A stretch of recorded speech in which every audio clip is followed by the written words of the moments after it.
Moi, c'est Dr Moussa Gueye.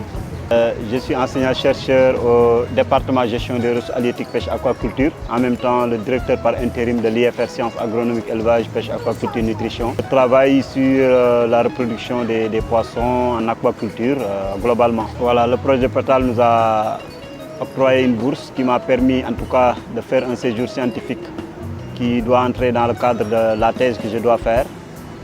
Et en même temps dans mes recherches en tant qu'enseignant-chercheur. Ce séjour, je l'ai fait à La Rochelle Université, au laboratoire de l'IENS, Littoral Environnement Société de l'Université de La Rochelle. Ce laboratoire est partagé entre l'université et le CNRS, sous la direction de Dr Denis Fichet, qui est mon collaborateur là-bas. Répondre à une question scientifique, c'est-à-dire qui entre dans le cadre de ma thèse, comme je l'ai dit, le dosage des métaux lourds qui se trouvent dans les organes du Tilapia saroterodon melanoteron, qui peuplent 3 milieux naturels de salinité différentes au niveau du Sénégal. Au niveau de la gonade, au niveau du foie, au niveau donc, des muscles, pour en tout cas voir le taux de contamination donc, de ce poisson. L'accompagnement, PETAL nous a offert une bourse et on a un ordre de mission de notre IFR et puis une autorisation de sortie du territoire venant du recteur. Et voilà, avec ça, avec l'accord que le ministère de la Recherche scientifique a avec l'ambassade de France, on a facilement accès là-bas pour avoir le visa. Et on a voyagé sans problème. Le projet nous a financé suivant les ressources qui sont allouées à l'accompagnement des scientifiques, des chercheurs, parce que le projet a une ligne budgétaire dans ce sens, qui est développée par le WIPI 4, je pense. En tout cas, ils ont une ligne budgétaire pour accompagner les chercheurs, les enseignants-chercheurs. Bon, ce que j'aurais souhaité, c'est que l'appui soit plus important, même si nous savons que quand même l'appui est substantiel quand même. Ça nous a permis de faire quand même des choses.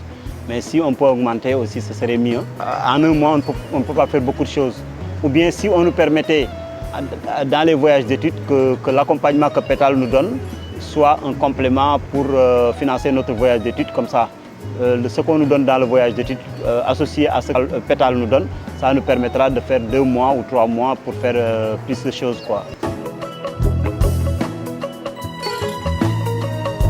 Oui, déjà nous, on avait une collaboration avec l'Université de La Rochelle. Le séjour m'a juste permis de financer ces travaux, ces dosages de métaux lourds qui sont très coûteux là-bas à La Rochelle, parce qu'eux, ils ont un laboratoire d'écotoxicologie, alors qu'on n'en a pas ici au Sénégal.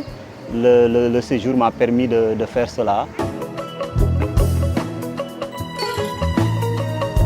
Bon, quand je ferai la formation sur les méthodes de dosage des mercures ou des autres métaux lourds, avec les techniques qui sont très pointues, qui sont appliquées là-bas, là je pourrai partager avec les enseignants de mon département et même les étudiants.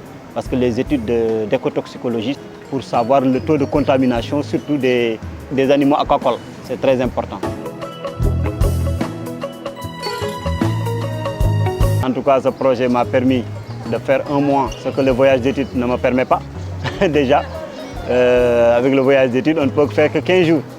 Et avec cela, ça m'a permis de séjourner en France pendant 1 mois en tant qu'enseignant-chercheur, de faire mes dosages, de passer Noël en France pour la première fois, partageant avec les Français les huîtres de Noël et les cadeaux de Noël.